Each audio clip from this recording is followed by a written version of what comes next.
বিএনপির চেয়ারপারসন দেশনেত্রী বেগম খালেদা জিয়ার উপদেষ্টা মণ্ডলীর অন্যতম সদস্য সাবেক মন্ত্রী পরিষদ সচিব জনাব এএসএম আব্দুল হালিম সাহেবকে বক্তব্য রাখার জন্য আহ্বান জানাচ্ছি।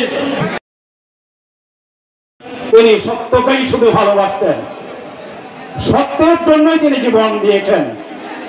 Truth is beauty, beauty is truth. সুন্দরই হচ্ছে আমাদের জীবন। সেই জন্যই তিনি বৈষম্যহীন সমাজ গড়ে তোলার জন্য, ন্যায়ের শাসন প্রতিষ্ঠা করেন, এই আদর্শ করার জন্যই তিনি বলেছিলেন ওই রিভলভ বলার সঙ্গে কল তার একটু রাতে কেন দিয়েছিলাম? আমরা বৈষম্যহীন সমাজ চেয়েছিলাম, আমরা আত্মমর্যাদা ফিরে পেয়েছিলাম। আজকে স্বৈর শাসক বিতরণ করার জন্য আবার আমাদের বর্তমান নেতা তারেক রহমান, তিনি বেগম খালেদা জিয়া, তার আদর্শ, তার পিতা শহীদ প্রেসিডেন্ট জিয়াউর রহমানের 19 দফা যে ফিলোসফি, সবকিছু মিলে 31 দফা আমাদের সমান দিয়েছেন, আমাদের মুক্তির সনদ। তার মধ্যে একটি হচ্ছে দি রেইনবো নেশন, একটি রংধনুর মতো সুন্দর একটি রাষ্ট্র, একটি দেশ, যে দেশে হিংসা থাকবে না। আমার পাশে যিনি বসেছেন, আমি যে বসেছি, আমার এই পাশে যিনি বসেছেন, সবাইকে মনে করতে হবে আমরা সমান, কেউ ছোট নয়, কেউ বড় নয়, সবাই আমরা এক রক্তে এক মাংসে আমরা গঠিত মানুষ। সেই হিংসার দেশ দূর করার জন্য দি রেইনবো নেশন, পূব আকাশে যখন বৃষ্টির পরে সুন্দর মহিমামণ্ডিত একটি দৃশ্য দেখা যায়, 7টি রঙের সমাহার। সেই 7টি রং কি?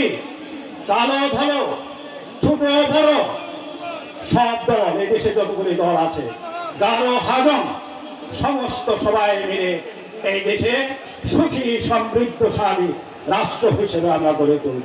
সবাই সম্মিলিত হবে। আমাদের মনে রাখতে হবে, স্বৈর শাসন কি দূর হয়েছে? শুধু জাতীয় ব্যক্তিত্ব নয়, আমাদের দলের ভিতরেও যাতে স্বৈর শাসন না থাকে।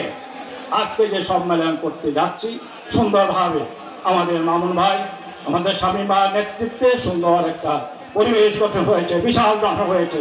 তারপরেও আমি অনুরোধ করব, আমাদের মধ্যে যেন কোনো হিংসার দেশ না থাকে। আমাদের মধ্যে রাতের ভোট, দিনের ভোট যেন রাতে না হয়, হয়েছে কিনা সেটাও খতিয়ে দেখতে হবে। সেটা যেন ভবিষ্যতের জন্য, সবার জন্য, বিশেষ করে আমাদের দলের জন্য, দলের মঙ্গলের জন্য ভবিষ্যতে জানে এরকম বৈষম্য সৃষ্টি, মনের মধ্যে যেন কোন রকম অহংকার, আত্মকালিমা না থাকে। এই অনুরোধ আমার। আজকে অনেক বিভিন্ন জায়গা থেকে এসেছেন, সময় খুব কম।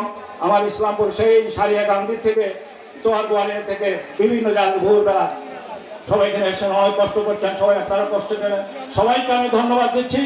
আমার অনুরোধ হচ্ছে, আগামী দিনে সবাই সম্মিলিতভাবে, সবাই আমরা ভাতৃসুলভ মনোভাব নিয়ে আমাদের দেশটিকে আসুন, সবাই মিলে আমরা united to stand, divided to fall, আমরা যেন ঐক্যবদ্ধ থাকতে পারি, যে যেখানে আছে।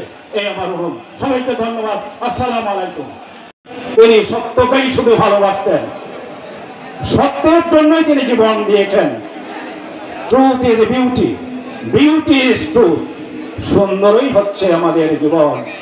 সেই জন্যই তিনি বৈষম্যহীন সমাজ গড়ে তোলার জন্য, ন্যায়ের শাসন প্রতিষ্ঠা করেন, এই আদর্শ করার জন্যই তিনি বলেছিলেন